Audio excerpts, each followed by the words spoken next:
Cinema வாய்ப்பை இழந்த நடிகை ரன்யா ராவ் 4% கமிஷனுக்கு ஆசைப்பட்டு தங்க கடத்தலில் ஈடுபடும் குருவியாக மாறிய அதிர்ச்சி தகவல் வெளியாகியுள்ளது.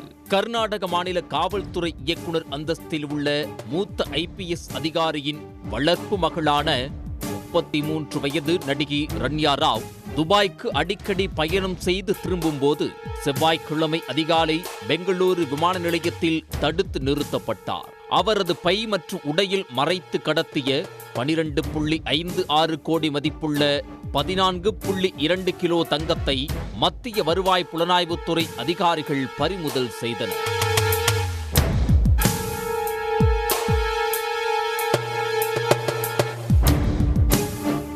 பெங்களூரு லாவல்லி ரோட்டில் உள்ள அடுக்குமாடி குடியிருப்பில் வசிக்கும் அவரது வீட்டிலும் புதன்கிழமை அதிரடி சோதனை நடத்தப்பட்டது.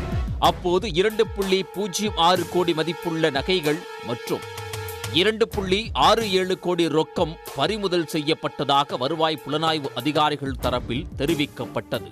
நடிகை தொடர்பான வழக்கில் இதுவரை 17.29 கோடி மதிப்புள்ள தங்கம் மற்றும் பணம் சிக்கியிருப்பதாகவும் அவர்கள் கூறியிருக்கின்றனர். சமீப காலங்களில் பெங்களூரு சர்வதேச விமான நிலையத்தில் பறிமுதல் செய்யப்பட்ட மிகப்பெரிய தங்கக்கட்டி வேட்டைகளில் இதுவும் ஒன்று என TRI அதிகாரிகள் கூறியிருக்கின்றனர். கன்னட மற்றும் தமிழ் படங்களில் நடித்த நடிகை ரன்யா ராவ் தங்க கடத்தலில் ஈடுபட்டது எப்படி, இதுவரை எத்தனை முறை அவர் தங்க கடத்தலில் ஈடுபட்டிருக்கிறார் என்பது குறித்த விசாரணையில் மேலும் பல திடுக்கிடும் தகவல்கள் வெளியாகி உள்ளன. ரன்யா ராவை TRI அதிகாரிகள் சுற்றி வளைத்ததும் தாம் துபாயில் தொழில் செய்து வருவதாகவும் அது தொடர்பாக அடிக்கடி பயணம் மேற்கொண்டதாகவும் தெரிவித்தார். அது குறித்து DRI உளவு பிரிவு அதிகாரிகள் விசாரித்தனர். அப்போது நடிகை துபாயில் தொழில் எதுவும் செய்யவில்லை, தங்கம் கடத்தவே அவர் துபாய் சென்று திரும்புவது உறுதியானது.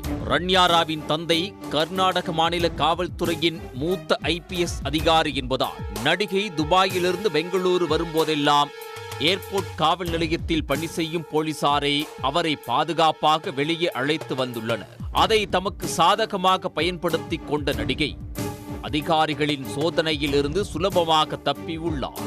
கடந்த ஓராண்டுக்கு மேலாக அவர் தங்க கடத்தலில் ஈடுபட்டு வருவதும் கடந்த ஆண்டில் மட்டும் 40 முறையும் இந்த ஆண்டில் இதுவரை 8 முறையும் துபாய் சென்று வந்திருப்பது உறுதியாகியுள்ளது.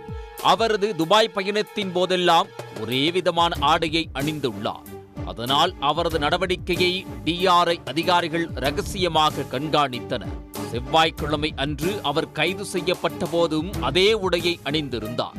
அந்த ஆடையில் மறைத்து கடத்தப்பட்ட தங்கத்தையும் அதிகாரிகள் பறிமுதல் செய்தனர். தங்கம் கடத்துவதற்கென்றே பிரத்யேகமாக அந்த ஆடை தயாரிக்கப்பட்டிருப்பதும் கண்டுபிடிக்கப்பட்டுள்ளது. துபாயிலிருந்து தங்கம் கடத்தி வர நடிகை 4% கமிஷன் பெற்றதாக கூறப்படுகிறது. அதன்படி கடைசியாக அவர் கடத்தி வந்த 15 கிலோ தங்கத்தை அதிகாரிகள் பறிமுதல் செய்யாமல் இருந்திருந்தால் 50 லட்சம் ரூபாய் கமிஷனாக கிடைத்திருக்கும் என தெரிகிறது.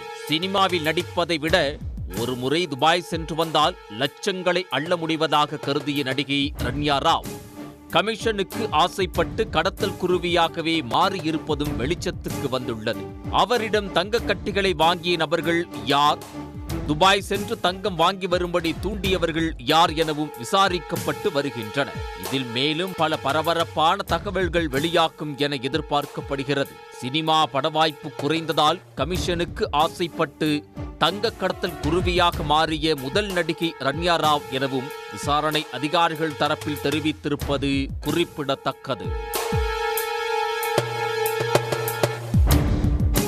நடிகை ரன்யா ராவ் 2014ஆம் ஆண்டு தனது 22 வயதில் கன்னட திரையுலகில் நுழைந்தார். 3 கன்னட படங்களில் முன்னணி வேடத்தில் நடித்தார். அதன்பின் தமிழ் படமான வாகா உள்ளிட்ட பிற தென்மொழி படங்களில் முத்திரை பதிக்க முயற்சி செய்து வந்தார். ரன்யாவின் வளர்ப்பு தந்தை அடுத்தடுத்து சர்ச்சையில் சிக்கியவர். பல ஆண்டுகளுக்கு முன்பு மைசூரில் ஒரு நகைக்கடைக்காரரால் கர்நாடகாவிலிருந்து கேரளாவிற்கு பேருந்தில் கொண்டு செல்லப்பட்ட தங்க நகைகள் கொள்ளையடிக்கப்பட்ட சம்பவத்தில் அவரது தொடர்பு குறித்து விமர்சிக்கப்பட்டது. 10 ஆண்டுகளுக்கு முன்பு நடந்த அந்த கொள்ளை வழக்கில் பல கீழ்நிலை காவல்துறை அதிகாரிகள் தொடர்புடையவர்கள் என்று குற்றம் சாட்டப்பட்டனர். ஆனால் தங்க கொள்ளை வழக்கில் அவர் மீது அதிகாரப்பூர்வ அல்லது சட்ட நடவடிக்கை எதுவும் எடுக்கப்படவில்லை. கடந்த ஆண்டு போர்ஷே மெகான் காரை வாங்கியது தொடர்பாக காவல்துறை அதிகாரியின் மகனை சிறப்பு புலனாய்வு குழுவினர் விசாரணை நடத்தினர். அந்த காரை வாங்கிய சர்வதேச ஹேக்கர் ஸ்ரீகிருஷ்ணா ரமேஷ் என்ற ஸ்ரீகியுடன் காவல்துறை அதிகாரியின் மகனுக்கு நெருங்கிய தொடர்பு இருப்பதாக கூறப்பட்டது. அது தொடர்பாகவே விசாரணை நடத்தப்பட்டது. பின்னர் அந்த கார் மீண்டும் ஷோரூமுக்கே திருப்பி அனுப்பப்பட்டிருப்பதும் டிஆர்ஐ விசாரணையில் தெரிய வந்துள்ளது. இப்படி நடிகை ரன்யா ராவ் சிக்கியதை அடுத்து அவரது குடும்ப உறுப்பினர் ஒவ்வொருவரின் பின்னணி குறித்தும் மத்திய வருவாய் புலனாய்வு பிரிவு விசாரணை தீவிரமடைந்திருப்பது கவனிக்கத்தக்கது. நடிகை ரன்யா ராவின் வளர்ப்பு தந்தையான ராமச்சந்திர ராவ் கர்நாடக மாநில காவல்துறை வீட்டு வசதி கழகத்தின் தலைமை இயக்குநராக உள்ளார். அவர் ANI செய்தி நிறுவனத்துக்கு அளித்த பேட்டியில், சட்டம் அதன் வேலையை செய்யும், எனது வாழ்க்கையில் எந்த கரும்புள்ளியும் இல்லை என்று கூறினார். மற்ற எந்த தந்தையையும் போலவே ஊடகங்கள் மூலம் இது என் கவனத்திற்கு வந்தபோது நான் அதிர்ச்சியடைந்து மனமுடைந்து போனேன். இவை எதுவும் எனக்கு தெரியாது, நான் வேறு எதுவும் சொல்ல விரும்பவில்லை என்று கூறினார். மேலும் அவள் எங்களுடன் வசிக்கவில்லை, அவள் தன் கணவருடன் தனித்தனியாக வசித்து வருகிறாள். அவர்களுக்கு இடையே ஏதோ பிரச்சனை இருக்க வேண்டும், ஒருவேளை சில குடும்ப பிரச்சனைகள் கூட காரணமாக இருக்கலாம் என்றார். டிஜிபி ராமச்சந்திர ராவின் முதல் மனைவி இறந்த பிறகு மறுமணம் செய்து கொண்டார். அவரது இரண்டாவது மனைவிக்கு முதல் திருமணத்தில் 2 மகள்கள் உள்ளனர். அவர்களில் நடிகை ரன்யா ராவும் ஒருவராவார். உடனுக்குடன் செய்திகளை தெரிந்து கொள்ள சன் நியூஸ் பெல் ஐகானை கிளிக் பண்ணுங்க.